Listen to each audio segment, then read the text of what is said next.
यह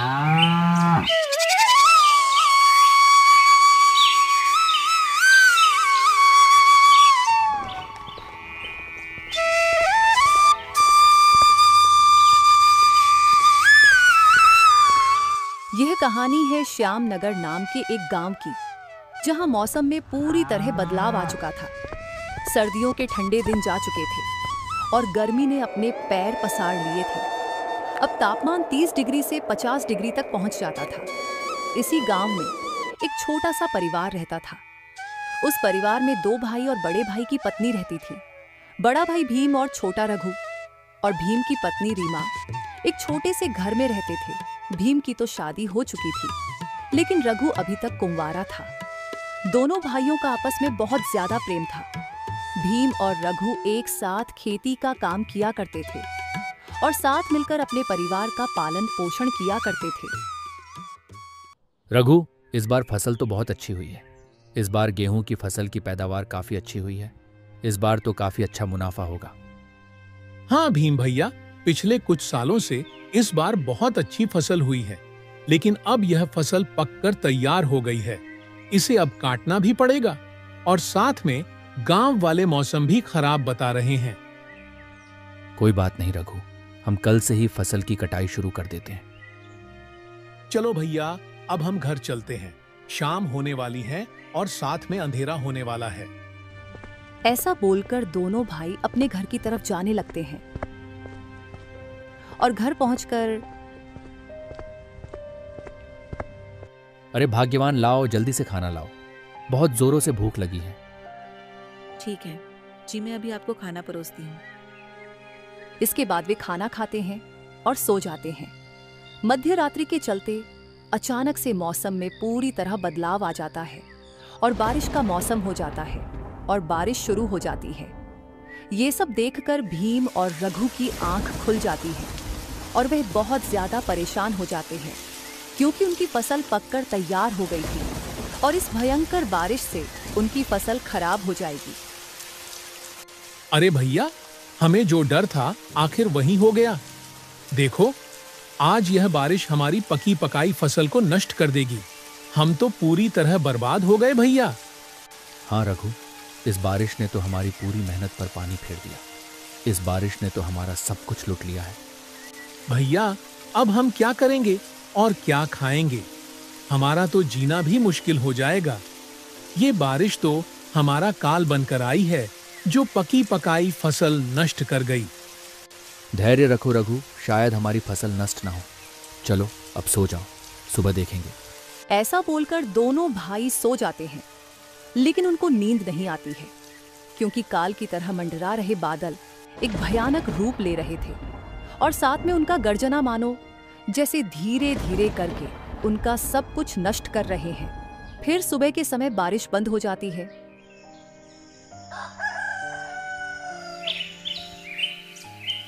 और फिर सुबह होते ही दोनों भाई खेत की ओर चल पड़ते हैं और खेत में पहुंचकर देखते हैं कि उनकी फसल पूरी तरह से नष्ट हो गई है।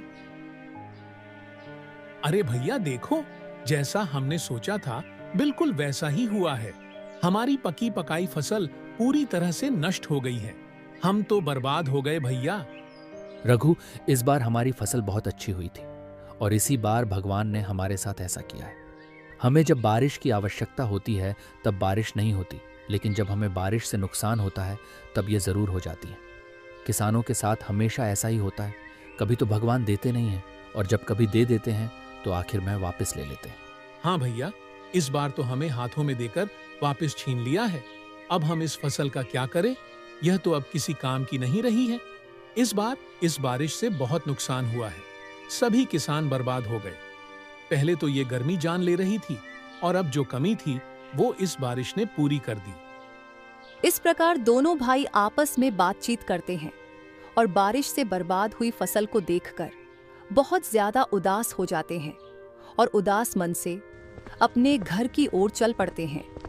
घर आते ही दोनों को उदास देखकर भीम की पत्नी पूछती है, अजी क्या हुआ? कल रात की बारिश से हमारी फसल को नुकसान तो नहीं हुआ ना?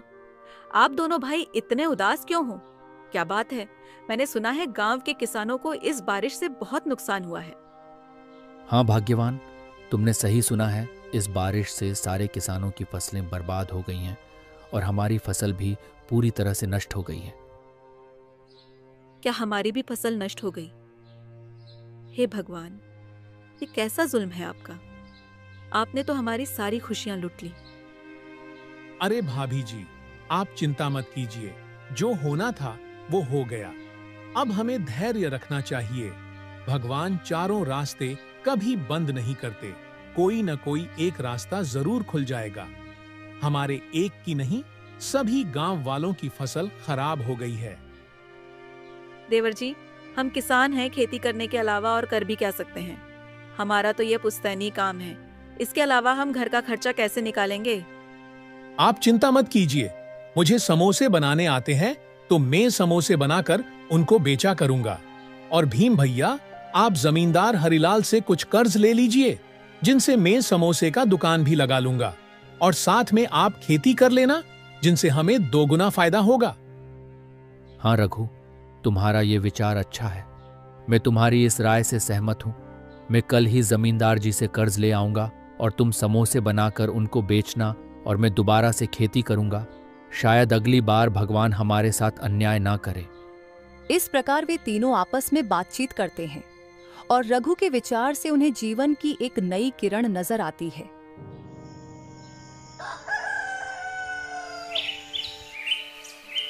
फिर अगले दिन सुबह होते ही भीम जमींदार जी के घर जाता है। अरे आओ भाई भीम, आओ। आज तुम्हारा मेरे पास कैसे आना हुआ? क्या मुसीबत आन पड़ी? क्या बताऊं जमींदार जी, आपको तो पता है कि इस बार इस बारिश के कारण सभी किसान भाइयों को बहुत बड़ा नुकसान हुआ है और सभी किसान हताश हो गए हैं। तो मेरी भी फसल नष्ट हो गई है, इसलिए दोबारा फसल लगाने के लिए मैं आपसे कर्ज लेने के लिए आया हूं जमींदार जी। अच्छा भाई, तो ये बात है। मैंने भी सुना है कि इस बार किसानों को बहुत नुकसान हुआ है। अब क्या कर सकते हैं भाई, देने वाला भी ऊपर वाला है और छीनने वाला भी। कोई बात नहीं भाई, तुम कर्ज ले जाओ, लेकिन वापस कब तक लौटाओगे? जमींदार जी, मैं आपसे लिए कर्ज से खेती करूंगा और खेती में जो फसल होगी उसे बेचकर जल्द ही मैं आपको आपका कर्ज लौटा दूंगा। चलो ठीक है भाई, ले जाओ फिर। रामू जाओ और भीम को पैसे ला कर दो। जमींदार व्यवहार का अच्छा था, इसलिए उन्होंने भीम की मजबूरी को समझा और भीम को कर्ज दे दिया। कर्ज लेकर भीम अपने घर आ जाता है। अरे भैया, बहुत देरी कर दी आने में। क्या हुआ, जमींदार जी ने कर्ज दे दिया है क्या? हाँ रघु, जमींदार जी ने कर्ज दे दिया है। अब इस कर्ज से मैं इन खेती का काम करूंगा और तुम समोसे का। चलो ठीक है भैया, हम कल से ही अपना अपना काम शुरू कर देते हैं। मैं कल ही समोसे की दुकान लगा लूंगा और देखना, आप मेरे समोसे बहुत ज्यादा बिकेंगे और हम मुनाफा भी बहुत ज्यादा कमाएंगे। जरूर रघु, मुझे तुम पर पूरा विश्वास है कि तुम जो कहते हो वो करते भी हो। इस प्रकार दोनों भाई अपने अपने काम को लेकर आपस में बात करते हैं।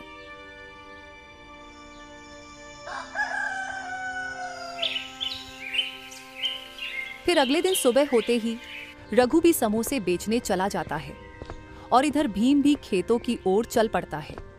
भीम खेतों में पहुंचकर खेत की जुताई करना शुरू कर देता है और रघु भी गांव के बीच में रेडी लगाकर समोसे बेचने लगता है। धीरे धीरे करके रघु के पास ग्राहक इकट्ठा होने लगते हैं और देखते ही देखते समोसे खाने वालों की लाइन लग जाती है और रघु का काम बहुत अच्छा चलने लगता है। वहीं दूसरी तरफ भीम अपने बैलों से खेत की बुवाई कर रहा था।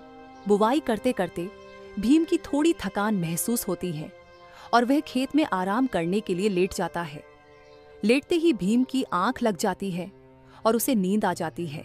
फिर भीम के पास एक सर्प आता है और भीम को काट लेता है, जिसके कारण भीम की नींद में ही मौत हो जाती है और किसी को कुछ पता भी नहीं चलता। शाम होने पर रघु भी अपनी दुकान से अपने घर आता है और देवर जी, अभी तक आपके भाई घर नहीं आए हैं। शाम हो गई है, अब तक तो उन्हें आ जाना चाहिए था। अरे आ जाएंगे भाभी जी, खेतों में काम बहुत ज्यादा है, इसलिए भैया को देरी हो गई है। और आपको तो पता है, कि पूरे दिन काम भी नहीं कर सकते। काम सुबह के समय हो सकता है या फिर शाम को ठंड होने के बाद। इस भीषण गर्मी में दोपहर में काम करना मुश्किल हो जाता है, इसलिए भैया देरी से आएंगे। हाँ, ये बात भी आपकी सही है। और वो लालची भी बहुत है, इसलिए काम को छोड़ने का नाम भी नहीं लेते हैं। भले जान क्यों ना निकल जाए, पर काम पूरा होने से पहले घर नहीं आएंगे। हाँ भाभी जी, आपने सही कहा।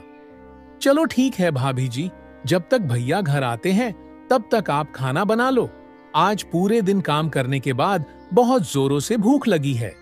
इसके बाद रीमा खाना बनाने लगती है और रघु थका हारा होने के कारण आराम करने लगता है।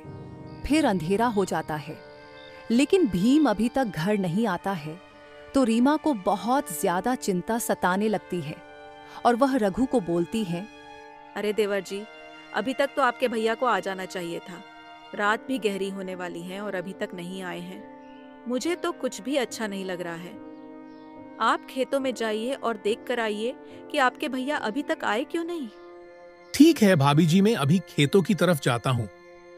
अपनी भाभी जी के कहे अनुसार रघु रात के समय में खेतों की तरफ जाने लगता है और खेतों में पहुंचकर देखता है कि भीम जमीन पर लेटा पड़ा है और वह बोल भी नहीं रहा है। अपने भाई की ऐसी हालत देखकर रघु बहुत घबरा जाता है और उसके हाथ पांव कांपने लगते हैं।